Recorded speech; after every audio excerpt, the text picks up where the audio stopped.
If you've been married for 40 years and still feel as though your husband is just guessing when it comes to where and how to touch you, you're not alone. Many women in their 60s, 70s, and even 80s find themselves in the same situation. It's not because your partner doesn't care or isn't trying, but because no one ever truly explained to him what your body needs, especially as both of you age. I'm Dr. Rachel Bennett, a physician specializing in women's health and aging. For more than 3 decades I've worked with women and couples navigating intimacy, physical change, and connection later in life. Thousands of people I've treated believed their best years were behind him until they learned what I'm about to share with you now.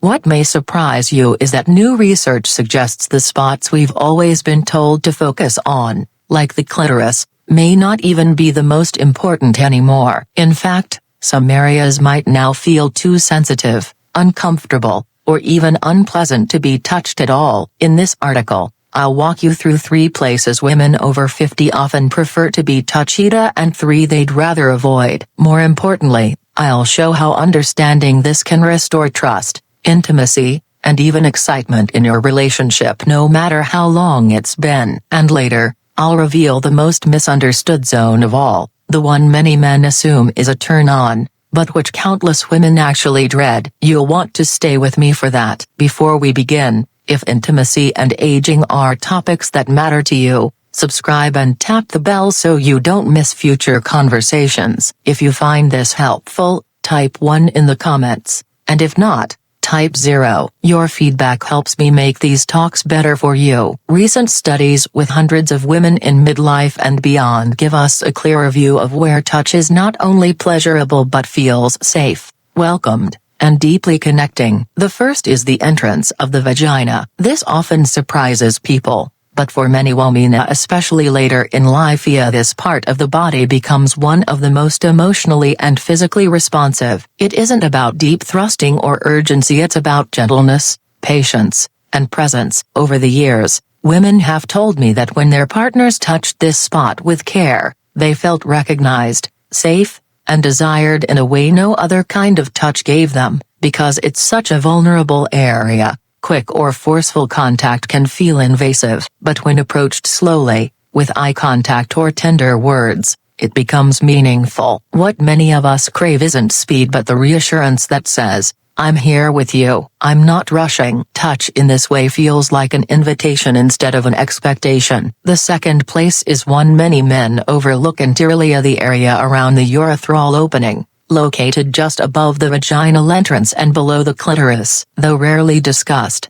this small zone holds remarkable sensitivity. Women often describe the sensation here as subtle but powerful, like a gentle current instead of fireworks. This spot responds best to the lightest touch, sometimes no more than resting a warm hand nearby. Especially for older couples dealing with dryness or increased sensitivity, this delicate approach can make intimacy feel thoughtful and attentive. It shows your partner cares about more than what's obvious, it shows he's present for you. The third area is the inner vaginal wall at the upper front, often called the G-spot. This is less about fireworks and more about connection and trust. I've had couples in their 70s tell me that slow, steady pressure here, not depth or speed, was what brought them closest together. This part of the body responds best when the partner is careful, deliberate, and emotionally present. The cues of pleasure here are often subtly, like your breath, or the way your body relaxes, and not loud or dramatic. For many women, this kind of touch feels like understanding, not just stimulation. But just as there are places where touch feels welcome, there are also areas many women wish their partners would avoid. Knowing these matters just as much, because unwanted or painful touch can create distance and mistrust. One of the most common areas women report not wanting touched is the anus. Despite what popular media sometimes suggests, for many women over 50 this area feels uncomfortable or even distressing. Some describe anxiety when touched unexpectedly, while others connect it to trauma or medical complications. What matters most is clear communication and respect for boundaries. When you feel safe from unwanted touch, you are much more open to intimacy elsewhere. Another spot many women dislike being touched is the cervix. Though sometimes thought of as a zone of deep pleasure, In reality, for many older women it feels uncomfortable or even painful. Menopause,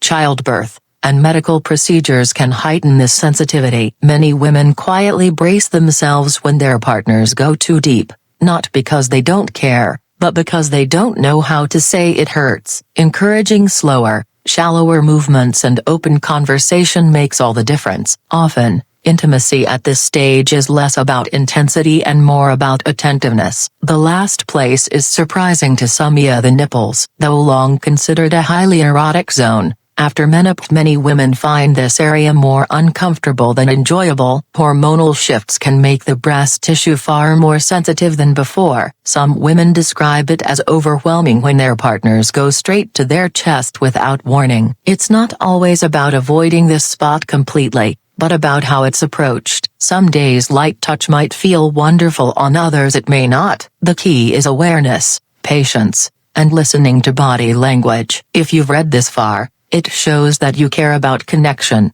not just technique. That desire matters. Many women in their 60s, 70s, and even 80s come to me feeling like they've missed their chance at closeness. They think aging means intimacy has passed them by, but I tell them the same thing I'll tell you: it's never too late. Intimacy changes with age, but it doesn't disappear. In fact, for many couples it becomes more meaningful. It's less about performance and more about presence, less about urgency and more about tenderness. I want you to remember this: intimacy doesn't vanish as we grow older, it evolves. That evolution invites us to slow down, to relearn, to listen more closely than ever before. What truly matters isn't what you once knew, but how present you are with yourself and with your partner now. We've explored the 3 areas that may feel most inviting and the 3 that may not. But the deeper lesson is that honoring your body and communicating your needs can transform your connection. This stage of life isn't about recreating what once was,